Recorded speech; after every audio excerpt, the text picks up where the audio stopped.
Hi, my name is Ivy Schecksnyder, and I'm a gaited horse trainer from Northern Illinois. Today we're talking about bitless bridles and how to train on the ground and stay safe while using bitless and what things you can do to prep, as well as just answering any questions that you guys have about bitless bridles. Very first, I want to talk about there are a couple different kinds. Bitless just refers to any kind of contraption on the horse's head that doesn't include metal or rubber or anything that goes in their mouth. In that category, there are many different types.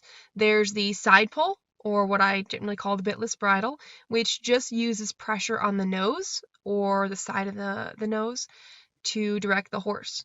Then there are what we call mechanical hackamores, which have metal, sometimes metal with leather nosebands, sometimes metal with chain nosebands, sometimes what's called the easy stop, which uses a ton of pressure under the jaw. Those are all mechanical and use leverage to cause pressure and pain to get the horse to stop.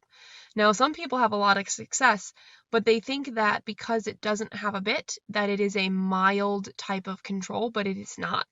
If you pull hard at all, it causes a huge amount of pain because there are lots of nerves in the horse's nose and face, and the skin on their nose is very, very sensitive and thin. So it's very easy to kind of control the horse because we can cause so much pain. Now, everything I'm going to say today is I want you to take under advisement. I want you to stay safe, okay?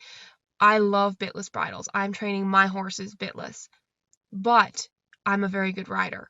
There is always a chance that your horse will run away with you, whether you have a bitless bridle, a mechanical hackamore, whether you have a bit, a huge bit, a snaffle, your horse can always run away. So I'm going to tell you that the way to stay safe, I'm going to emphasize again, is training. Train your horse to stop with the lightest bit of pressure, no matter what you're using, a bit, a snaffle, shanked bit, halter, hackamore, bitless bridle at the walk, trot, and canter. Train them to be soft and light. And this will indeed keep you as safe as possible, no matter what you're using. Hi, Kelly and Nancy and Anita. Good morning. And Elizabeth and John and Marie and Crystal and Diane and Bonnie. Hey, everybody. So again, as we talk about this, I am going to show you some footage of my horse Jackson. Now, he is already trained. He's actually been bitless his entire life and has only had a bit in his mouth about twice for a short amount of time, like one day. But he's been entirely bitless. I've also ridden him in a bosal, which is another kind of bitless bridle, and just requires a little bit more specific and exacting training, but a bosal is a good choice if you're willing to do the research on kind of the vaquero style training. So that is a good choice, and a lot of people use it and have a lot of success, and I use it. But it does, because it puts pressure under the jaw, it has the ability to cause more pain if you need it to, right? You can pick up the reins so lightly you never cause that horse discomfort. Now, another thing I'm going to talk about is I do have my own bitless bridle, but the lady that used to make them for me has retired, and so I have a limited supply. If you are interested in buying one of mine, I only have a few left, so you would just have to send me a private message if you're interested in what I have. Otherwise, there's a few other options out there, but they tend to be fairly expensive, but there are good options. Also, I am going to talk about, I don't show it in the video because I forgot, but you want to make sure that no matter what kind of bitless bridle you're using, whether it's a mechanical hackamore or a regular one, that it can't sit too far down on the horse's nose because it's more sensitive and easy to break the cartilage and the bones in the horse's nose. Because once you go down far enough, it stops being bone and becomes cartilage, which of course is much softer. And so many people fit their bitless bridles way too low on the horse's nose, and that's a problem. Hi, Robin from UK. And Megan says, training, training, training. Yes, that's the thing is, I am going to tell you the solution is more training. And hi, Margaret. Okay, so let's get started with some footage. This first one is Jackson in a halter, showing you kind of what you need to do before you even get on your horse with any kind of bitless bridle. Bitless bridles are pretty much, at least the simple ones, the ones that are not mechanical hackamores and are not cross unders, basically work like a halter. You pull on either side. Now this is just a plain flat halter. You should do these exercises in a flat halter, not a rope halter, because the rope halter puts more harsh pressure. It's a narrower point of contact. So if you can't do this with your horse, take light pressure and ask him to back up, and have him back up for you with a light pressure, then you're probably not ready. Because if he won't even back up on the ground with light pressure on the nose, you're not quite ready for more. So come in, move in a little bit, Timothy. So right here. So kind of the goal is his head right here. Come over here. So make sure you see all of his head. Don't be too close. And we're going to back up, not much though. Okay. So again, light pressure. So my hand is open. Just a little bit of pressure here. My hand's barely closed. He needs to be able to, there you go, take a step back, light pressure, and even bring his nose in. So I'm going to use a little vibrating pressure here. See how his nose comes in? Perfect. Good boy. If you can't get that, vibrating pressure here just a little, if you can't get that softness with a halter, you're not quite ready to move on. But the good news is it doesn't take very long to train your horse to do that, to back up or give their nose like that, just like that. Beautiful job. And that's just with a plain flat halter, because the bitless bridle I'm going to show you that I ride in doesn't have any cross under, there's no leverage, and so it's very similar to riding in a halter, it just works a little bit better. So there you go. That's kind of how you see how to get started on the ground. It's not a complete, like, here's how to step by step, but it gives you some things to work on. Basically, it's just getting your horse to give to very, very soft pressure. And that's something that most horses will figure out if you take the time to teach them that. And that's just some basic. So you use a halter. If you can't control your horse or have him back up or have him turn and be soft in just a halter, you are definitely not ready for a bitless bridle. And I will say I forgot to mention the other kind of bitless bridle that's out there is the cross under. The most famous of which is the Dr. Cook bitless bridle, which is a cross under. I personally am not a fan of that, and I'll talk about it in a minute because I find the cross under part doesn't release very well, but that is another kind, and some horses do well, though it would not be my first choice for a bitless bridle. Here you go. I'm going to show you my horse Jackson wearing the bitless bridle that I designed, kind of talking about how it works. Notice where the noseband is on his nose. It's just a little bit below kind of where that cheek piece ends, and it's not really low on his nose. Okay, so this is the bitless bridle that I designed. And the reins attached at the ring here. It's the same on both sides. Okay, and then this cheek strap actually supposed to be tight. It actually pulls these the leather cheek pieces away from the eye, because if you don't, here's what happens. So if you don't have this tight, or you don't have one at all, okay, and so if you don't have this, what you'll see a lot of times is when people ask the horse to turn, they pull on their left rein. See how that cheek piece hits the eye? That happens all the time in a lot of side pulls. You're starting to see more and more side pulls or bitless bridles start to have this cheek piece, which is awesome. So I recommend you always get, even if you don't buy mine, get a bitless bridle that has a cheek piece similar to this. This is a wide noseband. Some people even add the sheepskin padding, you know, like wool padding there, or sheepskin padding.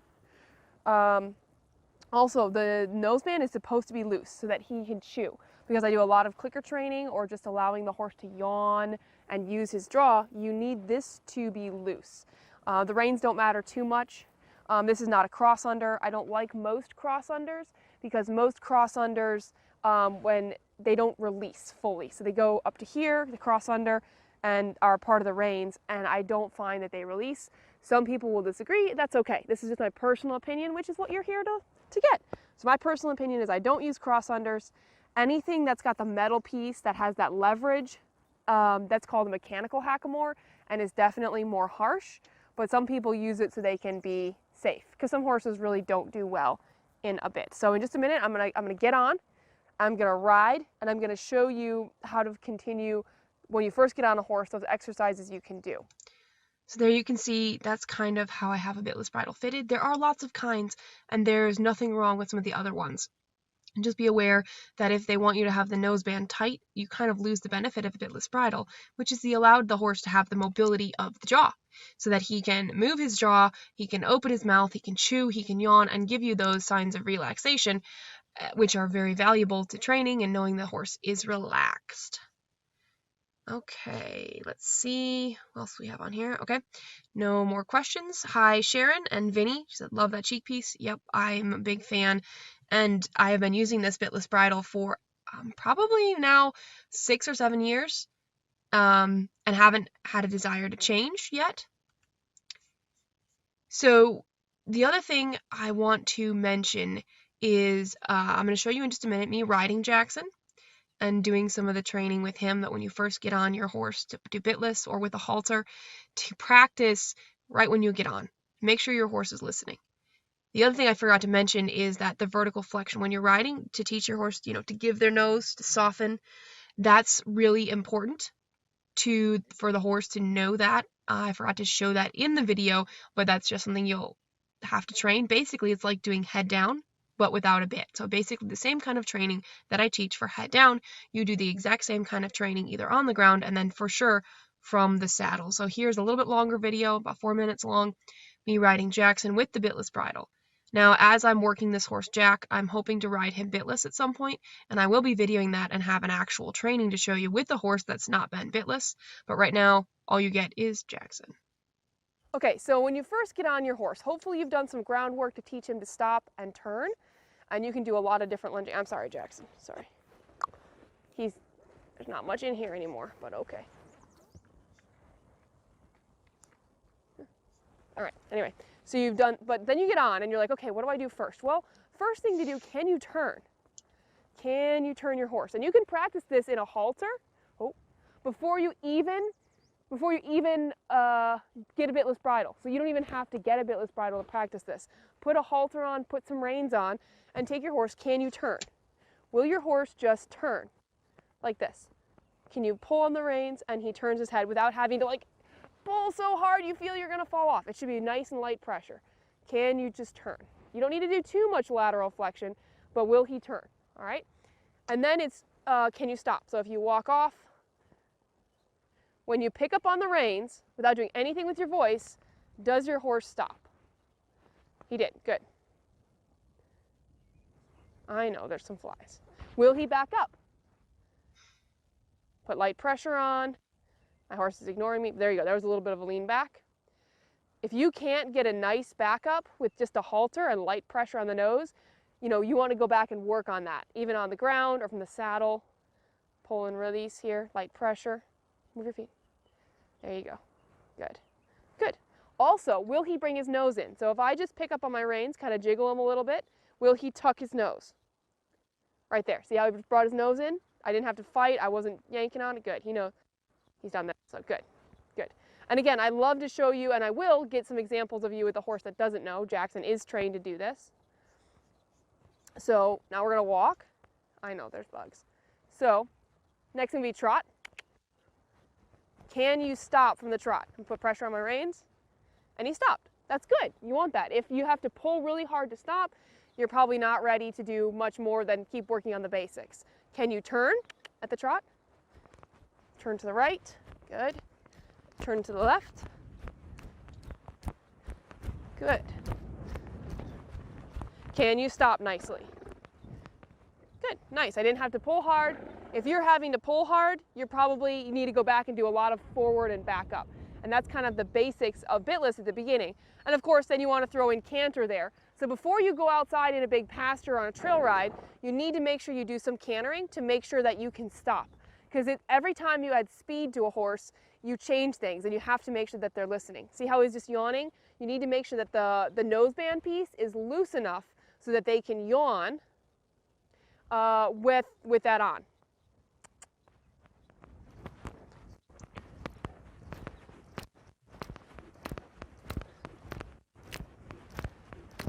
And can I stop? Yep, we can stop. So those are all good things to practice. Can you stop?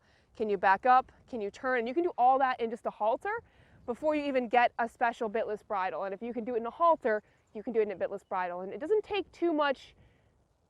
If you can do it on the ground in the halter, you're pretty much ready to try under saddle or just, bareback. But try to be smart about it and do the training to make sure that your horse is listening and going to keep you safe as much as possible. With the bitless bridle, you don't have as much technical control The horses, of course, can run away in any bit, the biggest bit there is. So you have to do more training in a bitless to make sure that when you pick up on the reins, the horse isn't stiff, that he softens immediately so that you know you have his attention. There you go. There's some riding with a bitless bridle, kind of showing you what you need to have. And if you don't have this control in the pasture or the arena, you are not ready to go on a trail ride. And even with this, you better be able to walk, gait, and canter and stop very easily with light pressure with whatever bridle you're using. Now, this is true with any bit. I honestly would not take a horse trail riding if I hadn't already done walk, trot, canter, or walk, gait, canter, and had him stop nicely and be calm about all of those gaits. Many of you are scared to canter your horses, but what happens if your horse takes off at a canter because he spooked at something? What are you going to do? You don't even know what your horse will do. Training happens in all circumstances. Whenever you add speed, you tend to lose the horse's brain if you haven't trained them to actually listen to you when they go faster. And that's why this is important whether you're using a bit or a bitless bridle or a halter. You can have very good control of your horse in any of those things. Now, I will tell you, Jackson tends to, when we go places, and he knows we're there to show off, like do demos or Liberty or Bridleless or even just costume, he gets very up. He listens very much, but he wants to go. And so there'll be times when I decide to use the Bozal because I know I can slow him down a little bit more, especially, for example, if I'm going to be carrying my friend's Falcon and I'm going to only ride with one hand and I have to be able to control him. As he gets better and better, I need that control less and less, and I can ride with the regular bitless bridle or even bridleless. But to me, that's just more training. And when I use the Bozal, it's because I didn't spend enough time training. And this is true whether you're using a bit or a bitless bridle. So this is your chance to go ahead and ask some questions. Go ahead and start asking any questions you'd like. We have Faye from Virginia, and Christian, and Shanna from Virginia, and Bonita, and Melody, and Diana, and Melissa from Canada, and Faye. We are all good with the basics, however it is when we get. That didn't quite come out, Faye. Crystal says, interested in one of the bitless bridles. I got your message, Crystal. I'll get back to you. Shanna, he has such a lovely, quiet canter. Yeah, well, you should have seen us when we first started. It was not lovely and quiet. He is amazingly well trained right now, and he is one of the hardest working horses I've ever had. He's a quarter horse. He tends to be lazy, but if I ask him, he gives 100%, just tries so hard. Faye says, we're good at the basics, however, when they're on the trail, that concerns me. Okay, so Faye says, what do you do when you go on the trail and things are different? Well, first of all, I'd say you ought to be able to do all these things at home. And remember all three speeds, walk, gait, and canter. Then ride away from home. Ride on the road or on the neighbor's field, if possible. I know it's not always possible for everybody, but see that you have that same control. Then when you go on the trail, go with one other person that will stay at your speed and practice these things on the trail. Go where a trail you're comfortable, where it's not difficult, and you have some areas where you can work on this. You can work at basically also just work where your trailer's parked. And there's a lot of training you can do if you take your horse and instead of going on a trail ride, you just trailer him somewhere and work on all of these things. Many people will say that their horse is great at home, but you go someplace else and everything changes. Well, you know what? You have to go someplace else and do the training and do the same training as you would at home and not expect them to be the same. Margaret says, I recommend a bitless bridle. I don't. There are some that are very similar to mine, and they're a little bit pricey. I will see if I can find the links and post them in the description. I'm not recommending them like they're sponsoring me or anything. I'll just tell you that they're similar to what I would recommend. But a lot of this, again, you can do the beginning training in a halter. There is nothing wrong with that, and it gives you the same kind of a feel. You can use a rope halter if that's what you have, but be aware that if you're going to ride in bitless, you should practice with the flat halter because it feels the same.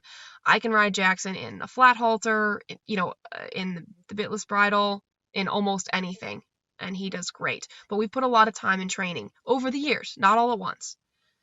Terry says, I'm not quite ready for bitless, but would love to work to it. Yeah, and so I wanted you guys to see you can work on the ground, and you can work on a halter, and you can work in a small area. If you have a round pen or a small paddock, you can start at the walk and just see what you've got, see how much your horse responds to you. Nancy said, just started my horse in the bitless. He seems to relax much faster than with the bit, with which he is quite tense in. Very happy with that. I will tell you, I have ridden some horses that hated the bit. I had a Pasifino, and you could tell there was a lot of stress and a lot of pain from past trainers, however he was ridden, and you put a bit in, even a very simple snaffle, he hated it, but you put in a bitless and he relaxed so much. But I want you to hear, right? I'm not saying that bitless is for absolutely everybody. I will tell you that if you have a gelding and he's got a big head and a heavy neck, they tend to be harder to train. That doesn't mean you shouldn't do it, but be aware they tend to be a little bit just heavier on the forehand and not as soft. Whereas if you have a mare or a gelding with a finer neck and a smaller head or finer bones, they tend to respond faster to the training. But all of the horses, even those kind, need training so that you can rely on them in crazy situations. Do a bomb-proof clinic in a bitless bridle. Take him to a friend's barn where they have obstacles. See how much he listens to you. Do it at all different speeds. And that's super important to practice that. Jackson's canter is like that, not because he was born with that canter, but because I trained it. And here's a little hint for you. If you want a nice slow canter, ask for a big canter, slow it down, stop and praise as soon as they slow down. Ask for a big canter, slow it down. That actually works really well. Greta says, still trying to get softest with a mountain horse and struggling. Any suggestions for that?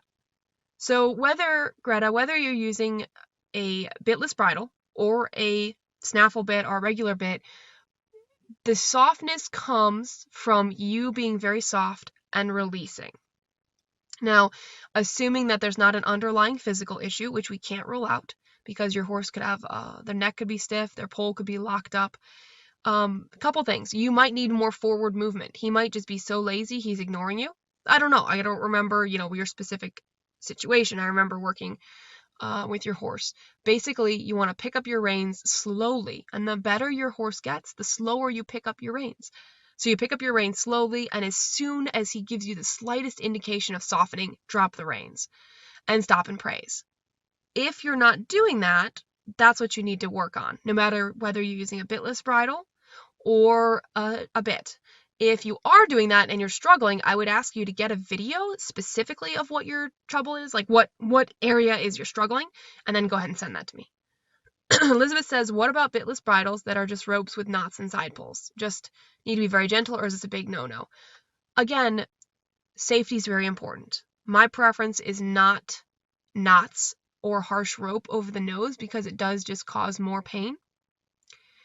I have ridden my horses in, rope halters, and those do have the 2 knots, not in the middle, but just on the side where they tie.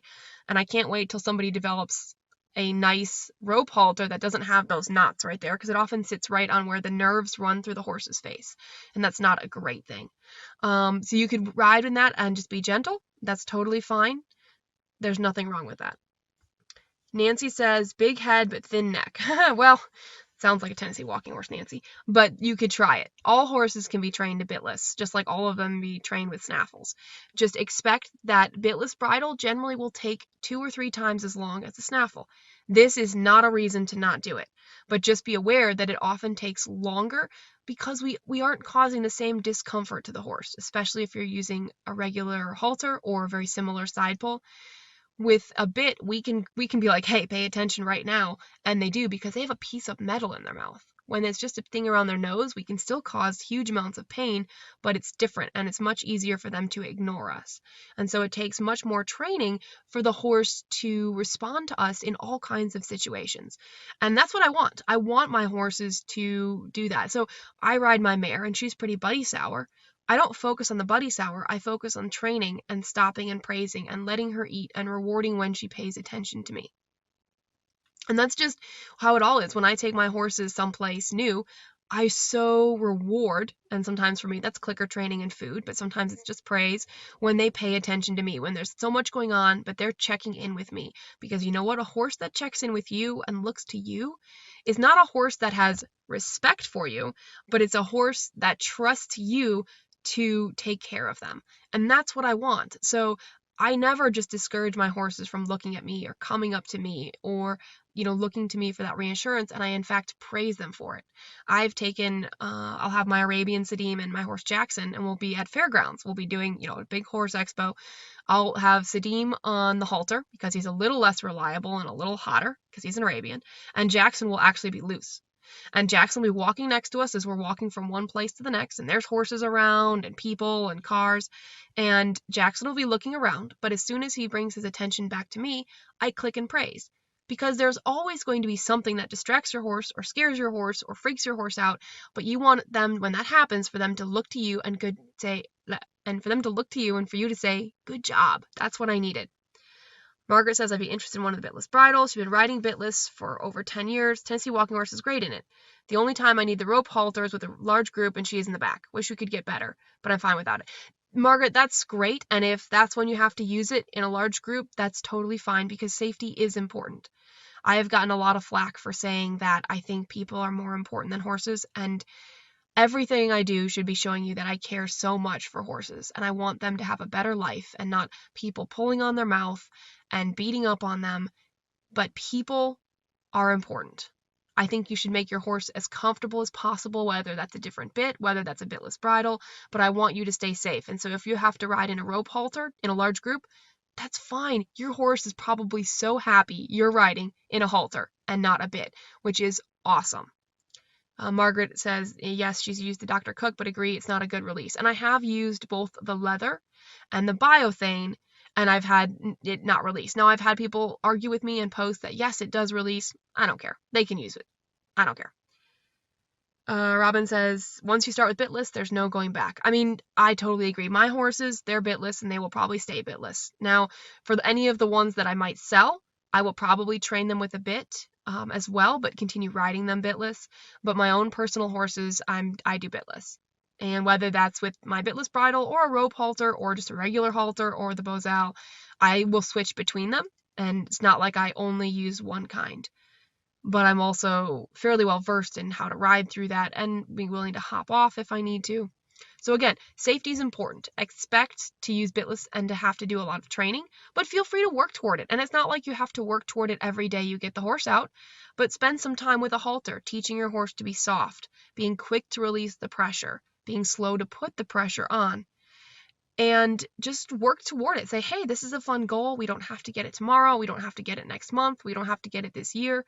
But if you do, go for it. I think bitless is great. I hope this video has helped. Next week, we're going to be doing a few different videos. I've got some ideas. We're talking about leg cues. I'm not sure which day we're going to do that yet. As we're going to talk about how you ask horses to turn, how you use your legs to help the horse to lift his back and balance, how to go forward, kind of the different leg positions. And this is not going to be completely comprehensive, but it will be talking about like how you ride and use leg cues both in Western and in dressage or English riding. Susan said that I post a close-up of the bitless. Oh, okay. You know what? That's a good point. Let me do that.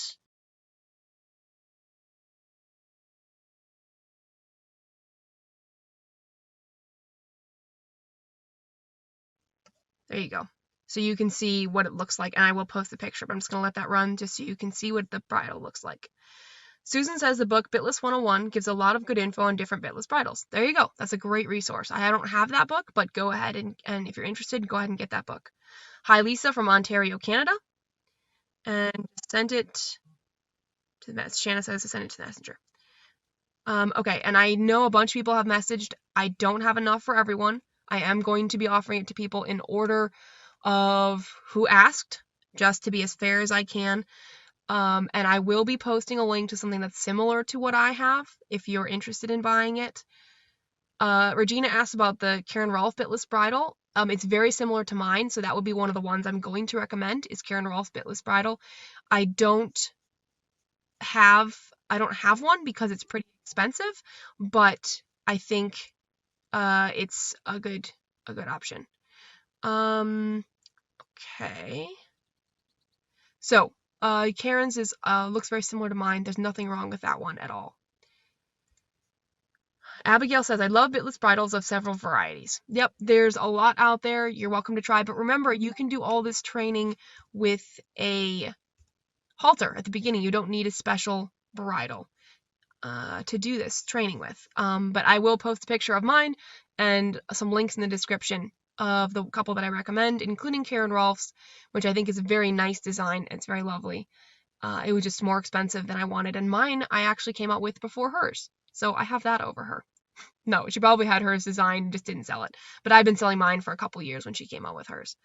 I'm sure she didn't copy my design. So, hey, not bad mouthing her at all. Anyway, thank you guys so much for watching. I can't wait to talk to you guys next week.